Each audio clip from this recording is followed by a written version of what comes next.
سب سے پہلے تو میں آپ کا شکر گزار ہوں کہ آپ نے مجھے اس قابل سمجھا اور میں یہاں ہوں۔ مجھے لگتا تھا کہ مجھے آپ سے اس موضوع پہ بات کرنی ہے کہ ہم نے کیا کرنا ہے، لیکن یہاں آ کے ایسا لگا دوستوں کی باتیں سن کے کہ ہمیں پہلے اس موضوع پہ بات کرنی چاہیے کہ ہمیں کچھ کرنا بھی ہے کہ نہیں۔ مجھے لگا کہ شاید بہت سے کام سرکار نہیں کرنے، ہمیں شاید کچھ نہیں کرنا۔ بھائیو، سرکار تو 70 سال سے کچھ نہیں کر رہی، اور ایک گزارش میں آپ سے یہ کر دوں کہ اگر آپ کو یہ لگتا ہے کہ صرف آپ کے لیے کچھ نہیں کرتی اور ہمارے لیے بہت کچھ کرتی ہے تو یہ ذہن سے نکال ہے۔ میں لاہور میں ہوتا ہوں، ہماری ایک چھوٹی سی فیکٹری ہے۔ مجھے ایسا لگتا ہے، محسوس ہو رہا ہے یہاں بیٹھ کے کہ جب میں نے فیکٹری بنانے کا سوچا تھا، اس کے لیے کوئی جگہ خریدی تھی، تو صبح صبح سرکار نے ٹرک بھیجے تھے، بندے بھیجے تھے، اور وہ میری فیکٹری بنا کے چلے گئے تھے۔ اس کے بعد انہوں نے وہاں مشینیں لگا دی، اس کے بعد ہر روز وہ وہاں بندے بھیجتے ہیں جو میرے لیے چیزیں بناتے ہیں، اور پھر وہ ان کو لے جاتے ہیں اور مجھے پیسے دے جاتے ہیں۔ سر ایسا نہیں ہوتا، ایسا دنیا میں کہیں نہیں ہوتا۔ سر آپ نے اپنے آپ کو آپ ہی بدلنا ہے۔ کوئی سپیکر، کوئی موٹیویشن، کوئی دوسرا آدمی، کوئی سرکار، کوئی رہنما آپ کو ترقی نہیں کروا سکتا۔ اگر آپ نے ترقی کرنی ہے تو آپ نے فیصلہ کرنا ہے کہ آپ نے ترقی کرنی ہے۔ باقی سب مسئلے چھوٹے ہیں، بجلی بھی آ جائے گی، سڑک بھی آ جائے گی۔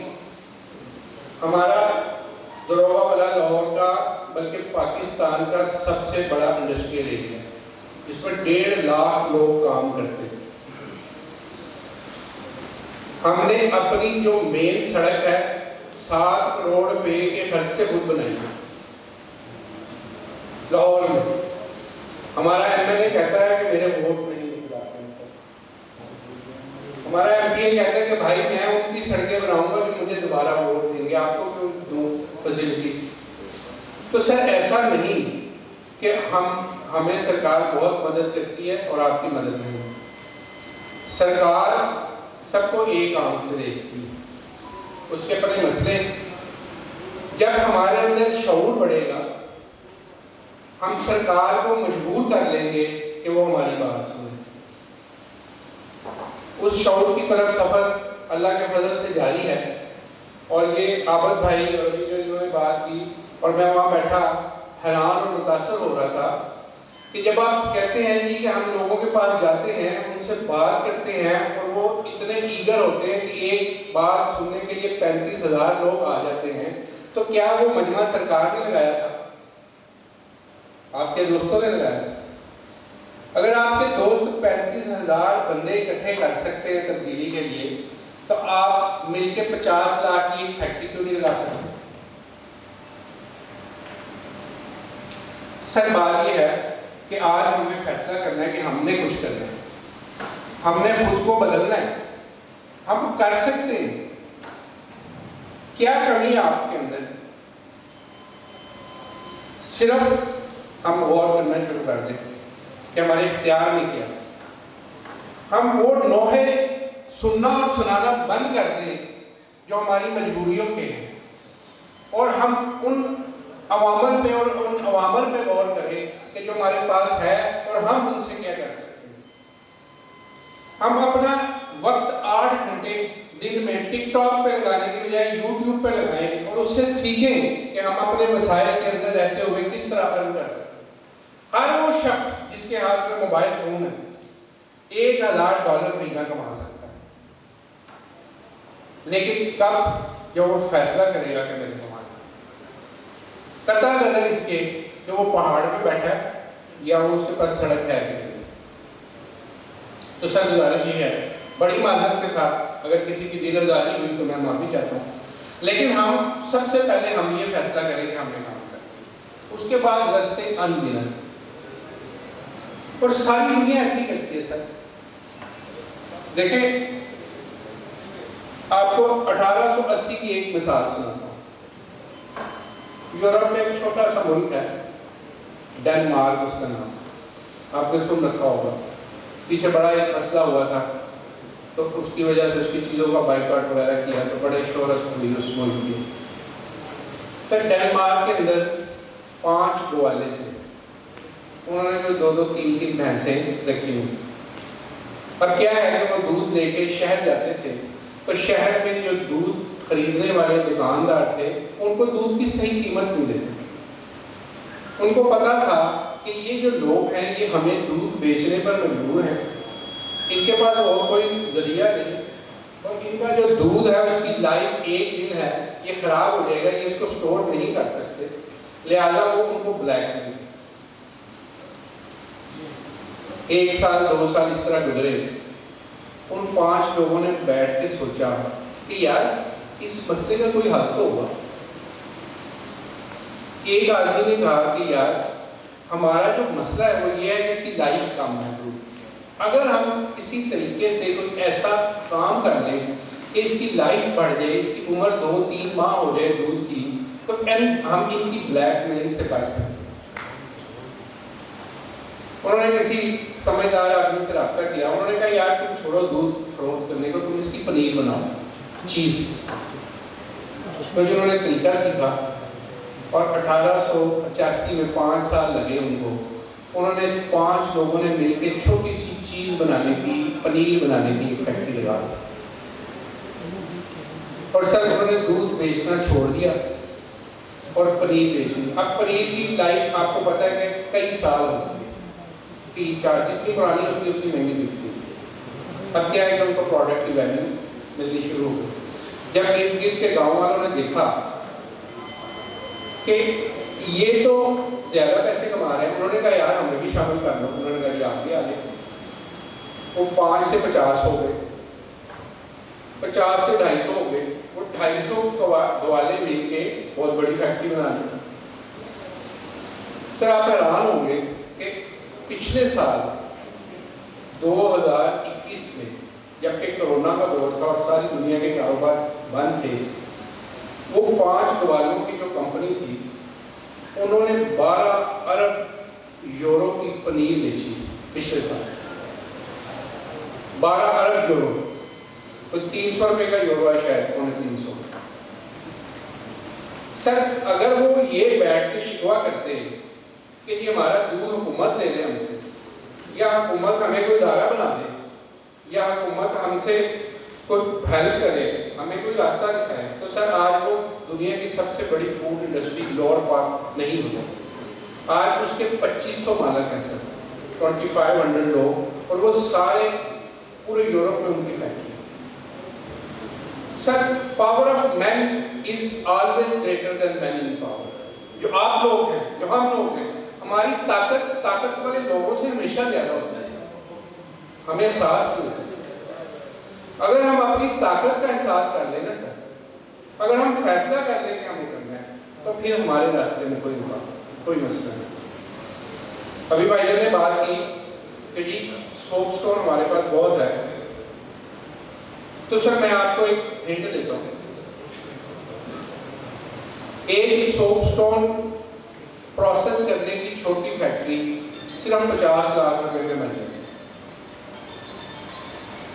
آپ 50 لوگ مل جائیں، لاکھ روپے ڈالیں، آپ 100 لوگ مل جائیں، 50 ہزار ڈال دیں، آپ 1 لاکھ بندے سے 50 روپے لے کے پہلی فیکٹری لگا دیں، 100 فیکٹری آپ کی مقبول لگ گئی۔ لیکن ایسا کیوں نہیں ہوتا؟ وجہ کیا ہے؟ وجہ یہ ہے کہ ایک بھی آدمی ہماری پوری کمیونٹی میں ایسا نہیں جس کو یقین ہو کہ میں یہ فیکٹری لگا سکتا ہوں، میں اس کو چلا سکتا ہوں۔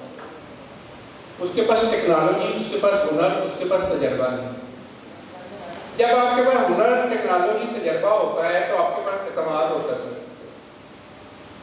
آپ کو پتا ہے کہ دنیا کی پروڈکشن کے حساب سے جو سب سے بڑی فیکٹری ہے اس کا نام ہنڈائی، نام سنا ہوگا، اس کی گاڑیاں بھی دیکھی ہوں گی آپ۔ شاید ہی کوئی دنیا کی ایسی چیز ہے جو ہنڈائی نہیں بناتی۔ اس کی جو سب سے بڑی پروڈکٹ ہے نا سر، وہ بحری جہاز ہے۔ ایک بحری جہاز 2 لاکھ ٹن سامان لے کے سمندر میں سفر کرتا ہے، 2 لاکھ ٹن، 1 ٹن 1000 کلو کا ہوتا ہے، اور وہ 45 دن میں ایک جہاز بناتی ہے۔ صرف ایک بحری جہاز کے اندر 15 کلومیٹر لمبی پائپ لائن ہوتی ہے لوہے کی، جو ہنڈائی کی اپنی کمپنیوں میں لگتی ہے، 15 کلومیٹر لمبا پائپ۔ سر وہ جو فیکٹری لگی تھی نا ہنڈائی، وہ لڑکا 25 سال کا تھا، اور اس کے جیب میں صرف بینک جانے کا کرایہ تھا، واپسی کا کرایہ نہیں تھا، لیکن اس کو ہنر آتا تھا، اس کو اپنی ذات پہ یقین تھا۔ یہ اس کی کہانی آپ پڑھیے گا کبھی گوگل پہ۔ وہ بینک مینیجر کے پاس گیا، اس کو اس نے جا کے کہا کہ سر مجھے کام کرنا آتا ہے، مجھے پیسے چاہیے، میں ایک فیکٹری لگا سکتا ہوں۔ میں نے کہا کیا کہا، ابھی تو تمہاری مجھے بھی نہیں ہے۔ اور 1 گھنٹے بعد وہ مینیجر کو قائل کر چکا تھا، اور اس کو 10 لاکھ پاؤنڈ کا قرضہ دیا جا چکا۔ وہ کیوں قائل کر سکا؟ اس کو اپنی ذات پہ یقین تھا، اس کو اپنے ہنر پہ یقین تھا، اس نے کام سیکھ رکھا تھا، اس نے ہاتھ سے کام کر رکھا تھا، اس کو ہر بات کا پتہ تھا، اور پھر وہ 10 لاکھ پاؤنڈ سے جو فیکٹری لگتی ہے، وہ آج دنیا کی سب سے بڑی فیکٹری ہے۔ سر آپ میں کیا کمی ہے؟ کوئی مجھے بتائے گا کہ ہمارے اندر کیا کمی ہے؟ کوئی چیز اللہ نے ہمیں کام دی ہے ان لوگوں سے؟ صرف ایک چیز کی کمی ہے، ہم فیصلہ نہیں کر پا رہے کہ ہم نے کرنا ہے کہ سرکار نے کرنا۔ آج ہم یہاں سے فیصلہ کر کے اٹھیں گے کہ جب سرکار کا جی چاہے وہ کرے، ہم نے آج سے کرنا ہے۔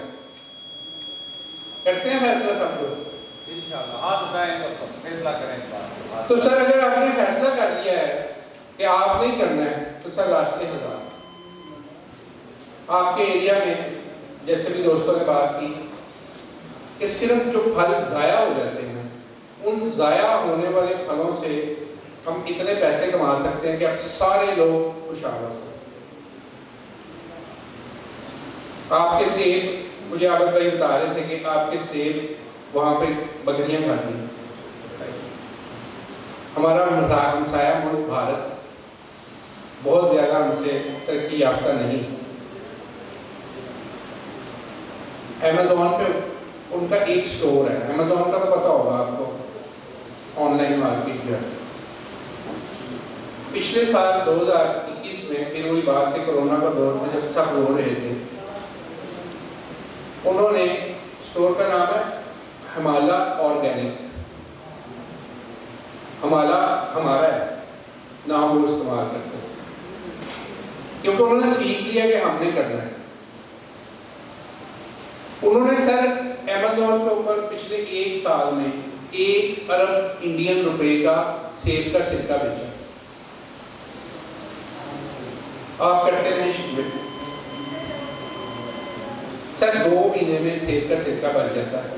ہم نے درجنوں ورکشاپ کروائی ہیں، آپ کو بھی کروا دیں گے، آپ کرنے والے بنے۔ آپ کے گھروں میں 4 درخت اگر سیب کے لگیں اور ان سے 200 کلو صرف آپ سیب اتار لیتے ہیں اپنے گھر سے، تو آپ سال میں 5 لاکھ روپے کا سرکہ بیچ سکتے ہیں۔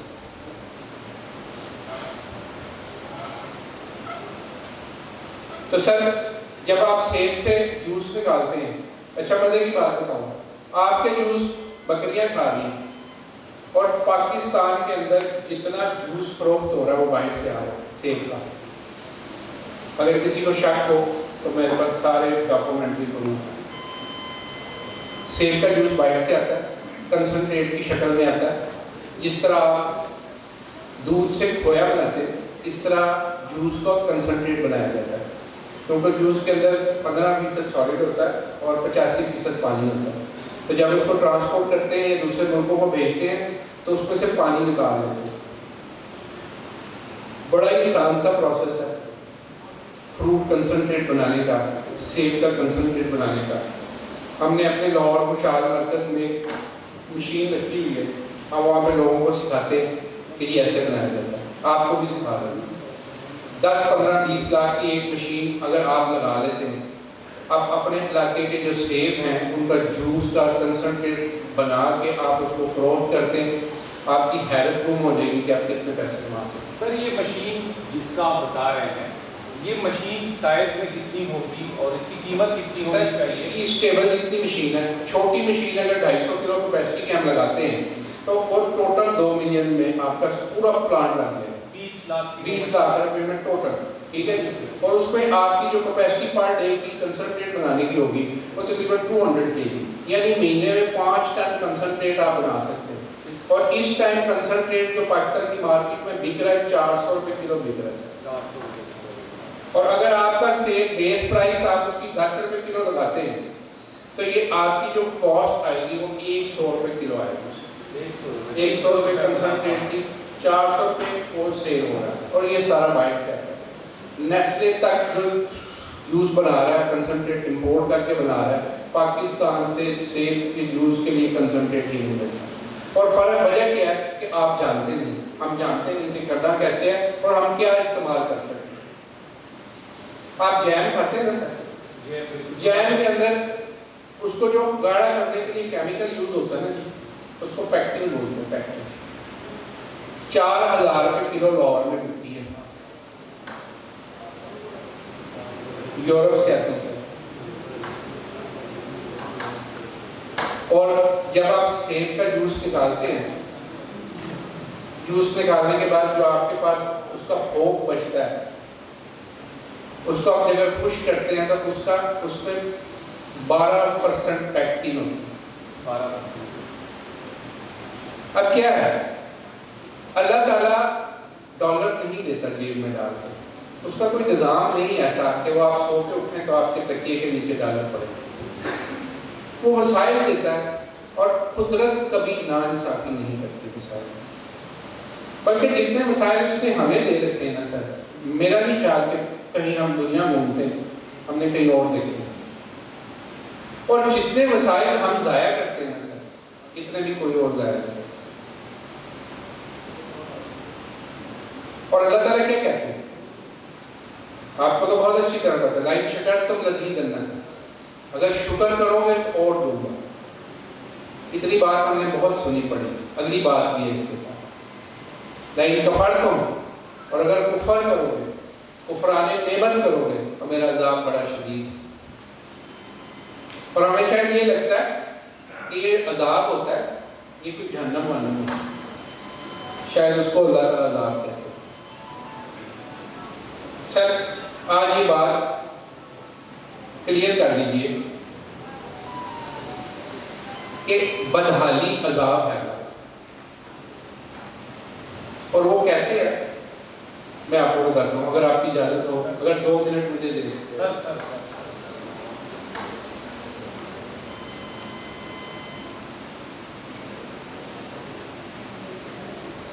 سر آیت آپ کو سنائی، لئن شکرتم لازیدنکم ولئن کفرتم انی عذابی لشدید، اگر ناشکری کرو گے تو میرا عذاب شدید ہے۔ ہم بہت سوچتے تھے کہ عذاب جو ہے وہ صرف آخرت کا عذاب ہے، لیکن ایک روز ہم نے یہ آیت پڑھی، آپ بھی پڑھیے گا، فَأَمَّا الَّذِينَ كَفَرُوا، اور وہ لوگ جنہوں نے کفر کیا، فَأَعْذِبْهُمْ عَذَابًا شَدِيدًا فِي الدُّنْيَا وَالْآخِرَةِ، تو ہم ان کو دنیا میں بھی عذاب دیتے ہیں اور آخرت میں بھی عذاب دیتے ہیں۔ یہ 5ویں سورت کی 6ٹھی آیت ہے۔ کیا کرتے ہیں ہم؟ دنیا میں بھی عذاب دیتے ہیں اور آخرت میں بھی عذاب دیتے ہیں۔ اب سوال یہ پیدا ہوتا ہے کہ جی دنیا کا عذاب کیا ہے؟ اگلا سوال یہ ہے نا کہ جب آپ کفر کریں گے، آپ نعمتوں کا کفران کریں گے تو اللہ آپ کو دنیا میں عذاب دے گی کہ وہی دے رہے ہیں، تو یہ دنیا کا عذاب ہے کیا؟ تو میں آپ کو ایک اور واقعہ سناتا ہوں۔ قرآن پاک کی سورت نون پر قلم 29ویں سپارے کی دوسری سورت ہے، اس میں اللہ تعالیٰ ایک جماعت کا ذکر کریں، یہ آپ نے پڑھنی آج سب میں جا رہا ہے۔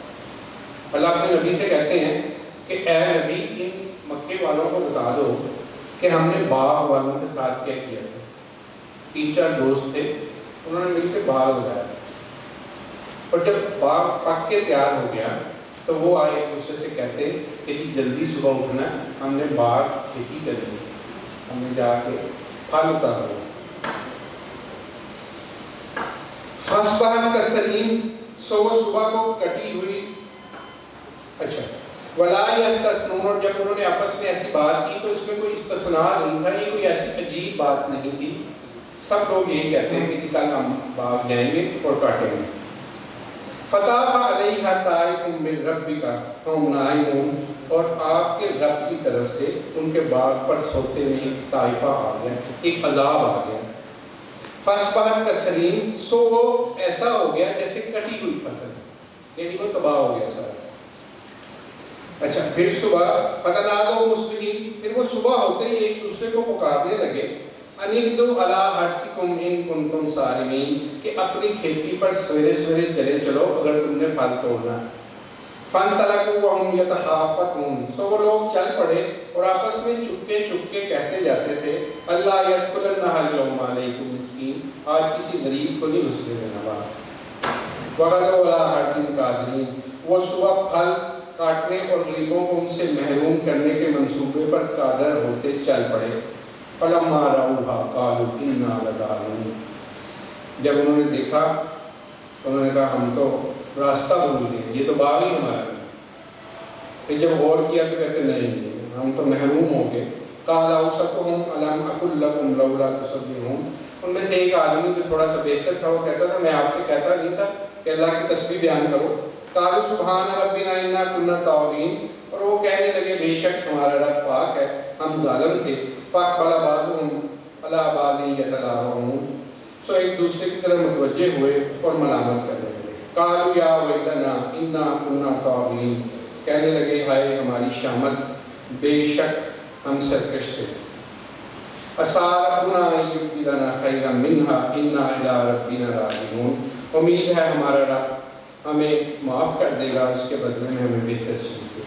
اگلی جو آیت ہے نا سر, وہ آپ کی توجہ کے لیے, اللہ کہتے ہیں کذالک العذاب, یہ ہے میرا عذاب, بلا عذاب الآخرۃ اکبر, اور آخرت کا عذاب اس سے بھی بڑا ہے. دنیا کا عذاب کیا بتایا آپ کو, آپ کی معیشت ختم کر دی. تو آپ کیا سمجھتے ہیں, اگر ہم محتاج ہیں تو ہم امتحان میں, کیا پتا ہم کفران نعمت کی وجہ سے عذاب کا شکار. سر ہم جتنی نعمتیں ضائع کرتے ہیں, آپ کو نہیں لگتا کہ ہمارے ساتھ ایسا ہی ہونا چاہیے؟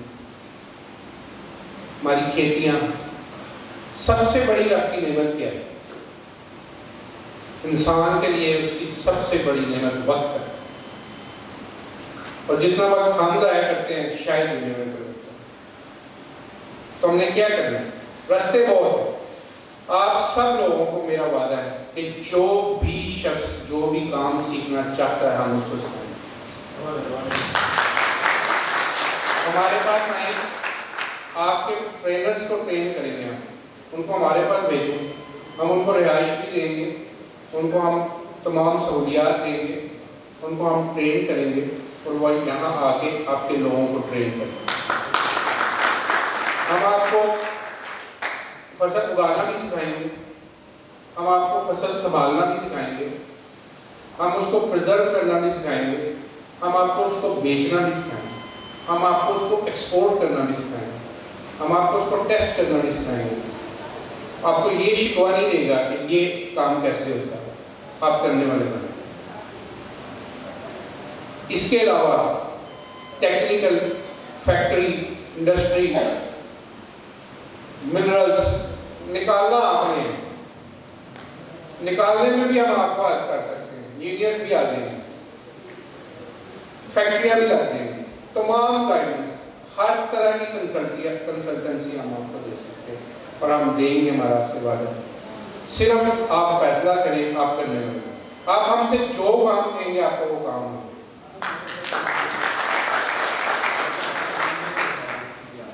ہاں جی، ابھی میری عابد بھائی سے بات ہو رہی تھی تو میں نے کہا کہ اتنا پوٹینشیل ہے ہمارے پاس. اب وہ پتہ ہے پاکستان کے اندر تقریباً 2 لاکھ موٹر سائیکل ہر مہینے بنتی ہے. 2 لاکھ 12 میں 24 لاکھ. اور ہم اس کے اندر جو انجن لگتا ہے موٹر سائیکل کا وہ صرف سال میں 1 لاکھ بناتے ہیں. باقی 23 لاکھ انجن ہم باہر سے منگاتے ہیں. وہی رونا درے مبادلہ نہیں ہوتا. پھر ہم لڑتے ہیں, پھر ہم بھیک مانگتے ہیں, چیزیں ہمیں باہر سے دینی ہوتی ہیں. کیا سائنس ہے اس میں؟ جتنی ٹیکنالوجی آپ لوگوں نے سیکھ رکھی ہے یہ اسلحہ بنانے میں, مجھے نہیں لگتا کہ یہاں انجن بنانا کوئی مسئلہ ہے. سارے کاریگر ساری مشینیں لگا دیں.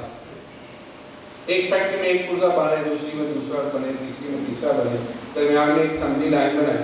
1000 2000 10,000 پیس آپ روز کے بنائیں سر, آپ کے بکتے ہیں, پاکستان کو ضرورت ہے. آپ سوچ نہیں سکتے کہ آپ کام کرنے لگے تو کیا انقلاب آ سکتا ہے پاکستان کے لیے. پہلے آپ کا ملک ادھر کو ہے, یہ 10 سال بعد سارے پاکستان کا ملک ادھر کو ہو جائے گا. اتنے آپ کے پاس ریسورسز ہوں گے, اتنے آپ کے پاس کام ہوں گے. اللہ نے آپ کو اتنا نوازا ہے. سلامت رہیں, مجھے برداشت کرنے کا شکریہ. اللہ تعالیٰ ہم سب کا حامی و ناصر ہو. پاکستان زندہ باد. سر جی, آج کل ہم دیکھ رہے ہیں کہ ایک ٹرینڈ چلا آ رہا ہے کہ بازار میں آپ جس چیز کو بھی ہاتھ لگاتے ہیں, جس چیز کو بھی خریدتے ہیں, اس تمام چیزوں میں 2 نمبری کا سلسلہ شروع ہو چکا ہے.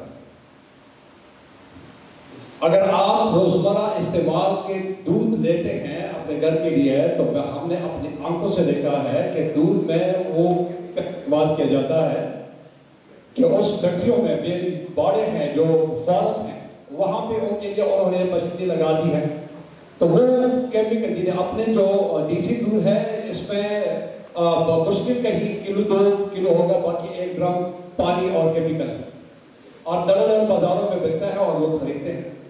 اور اسی طرح آج کل ہم دیکھ رہے ہیں کہ آٹے میں پلاسٹک ہے, ہر چیز میں تقریباً یہ 2 نمبری ہو رہی ہے.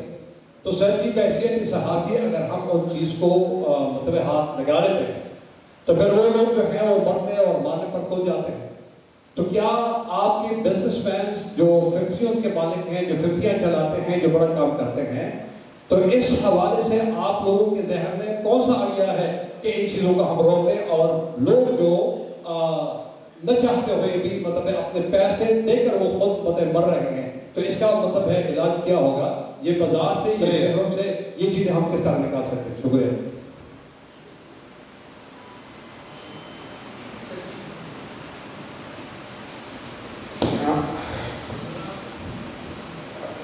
آواز آ رہی؟ سر میرا اس سوال کا جو جواب ہے نا وہ بڑا عجیب سا ہوگا.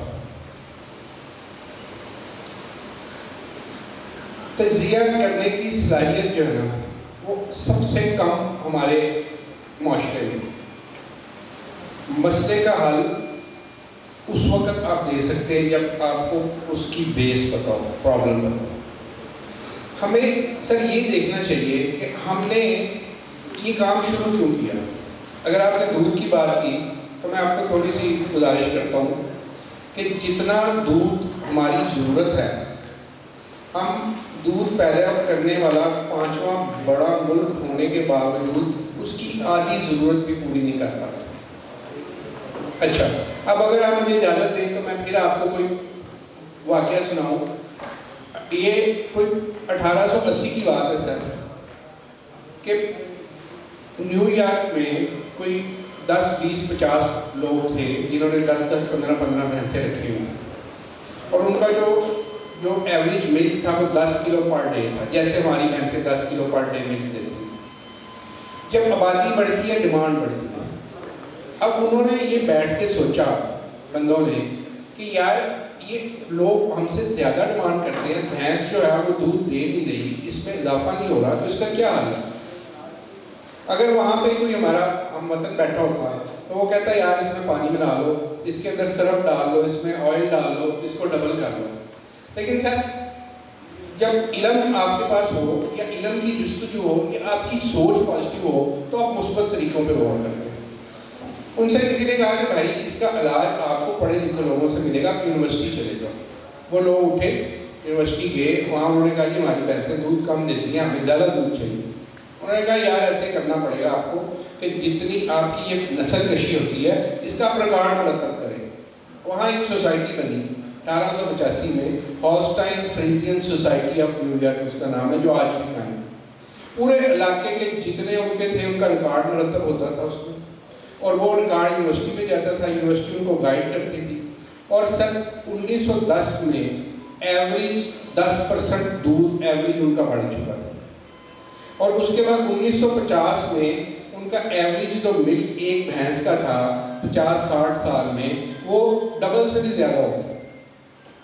اور اس وقت جو ہالسٹائن فریزین آپ کو پتا ہے کہ سارے امپورٹ کر کے ہم لوگ بھی وہی ادھر پالتے ہیں ساری بھینسیں، وہ سال میں ایوریج 10,000 لیٹر دودھ دیتی ہے، اور ہماری جو بھینس ہے وہ صرف 2,000 لیٹر دودھ۔ تو سر ہم بھی پازیٹیو سوچ سکتے ہیں۔ اگر ہمارے راستے میں رکاوٹ آتی ہے، اگر ہمارا روزگار ہمیں ایک دن کے لیے جو گھر میں خرچ چاہیے وہ نہیں دیتا، تو ہم منفی سوچتے ہیں سر۔ ہم یہ بینگ سوسائٹی، یہ کام ہم نے مل کے کرنا ہے۔ یہ فیکٹری نہیں کر سکتا، فیکٹری اونر نہیں کر سکتا، یہ اساتذہ کا کام ہے، یہ آپ صحافیوں کا کام ہے، یہ ماں باپ کا کام ہے کہ بچوں کو بتائیں کہ بیٹے کام کرنے کے 2 طریقے ہوتے ہیں، ایک مثبت ہوتا ہے، ایک منفی ہوتا ہے۔ اللہ پاک نے وہی رزق دینا ہے، آپ نے سلیکشن کر لینی کہ آپ نے بھینس کا دودھ بڑھا لینا ہے کہ آپ نے اس میں پانی ملا لینا۔ تو سر گزارش یہ ہے کہ یہ بینگ سوسائٹی ہم جب اپنے کردار کو بدلیں گے نا سر، تو یہ سارے مسئلے اب دیکھیں نا، ہم بھی پروڈکشن بڑھا سکتے ہیں نا۔ ہماری زمینیں، اگر ہمارا آٹا اور جو گندم ہے اگر ہم 40 ایکڑ لیتے ہیں تو گورا 120 ایکڑ لگا ہے، آسمان سے اترا وہ، سیکھا انہوں نے، ہم کیوں نہیں سیکھتے؟ سر غور کرتے ہیں نا وہ، تو ہم بھی غور کریں گے، ہم بھی سیکھ جائیں گے۔ اللہ تو ہمارا ہے، ان کا تو نہیں۔ جب ہم کام کرنے پہ آئیں گے، جب ہم سیکھیں گے، جب ہم اللہ سے کہیں گے کہ ربی زدنی علما، اور ایک گورا کہے گا تو مجھے زیادہ علم دے گا کہ اس کو دے گا۔ لیکن جب میں کہوں گا ہی نہیں، جب میں کہوں گا یار نہیں میرا کام چل رہا ہے، میں نے چائے پہ پاک ملا رہی ہے، مجھے پیسے آ رہے ہیں، تو اللہ کو کیا پڑ گیا؟ وہ تو کہتا ہے اگر تمہاری حرکتیں صحیح نہیں ہوگی تمہاری جگہ اور لوگ لے ہوں گے۔ تو سر یہ کردار کا مسئلہ ہے، یہ اور پوری نیشن کا مسئلہ ہے۔ سب سے پہلے میں اپنی جگہ پہ بیٹھا ہوں، میں ایک چیز میں ملاوٹ کر رہا ہوں صرف، میں کہتا ہوں یار میں تو ایک چیز میں ملاوٹ کر رہا ہوں، میں دودھ میں ملاوٹ کر رہا ہوں، اور باقی جو 30-40 چیزیں میرے گھر میں آ رہی ہیں وہ بھی سب ایک چیز میں ملاوٹ کر رہی ہیں، تو مجھے تو 40 چیزیں ملی ہیں نا، تو میں اپنی چیز کو بند کروں گا تو مجھے وہ بھی ٹھیک ہوتی ہے سر۔ تو سر یہ پوری سوسائٹی نے موو کرنا ہے، شعور اساتذہ نے دینا ہے، شعور والدہ نے دینا ہے، پرانی جنریشن کو، اگلی نسل کو ہم کر سکتے ہیں ٹھیک۔ اور دوسری بات یہ کہ تھوڑا سا ظاہر ہے قانون کی حکمرانی بھی لوگوں کو ٹھیک کرتی ہے۔ اللہ تعالیٰ انسانوں کو لالچ بھی دیتے ہیں اور خوف بھی دیتے ہیں، دونوں کام ہوتے ہیں نا، تو وہ اللہ کو بہتر پتہ تھا کہ انسانوں نے کیسے چلنا ہے۔ تو جب وہ پہلی وہی جب حضور پاک پہ نازل ہوتی ہے، تو ہم سب نے سنا نا جی کہ وہ اقرا بسم ربک الذی، تو جب ہیومن چارٹر دینے کی باری آتی ہے، اللہ تعالیٰ اپنے نبی سے جب کہتے ہیں کہ اٹھو اور جا کے لوگوں کو بتاؤ، تو جو سب سے پہلی بات وہ کرتے ہیں وہ یا ایھا المدثر قم فانذر، اٹھو اور انذار کرو، ان کو ڈراؤ، ان کو سمجھاؤ، یعنی ہیومن سائیکالوجی ہے۔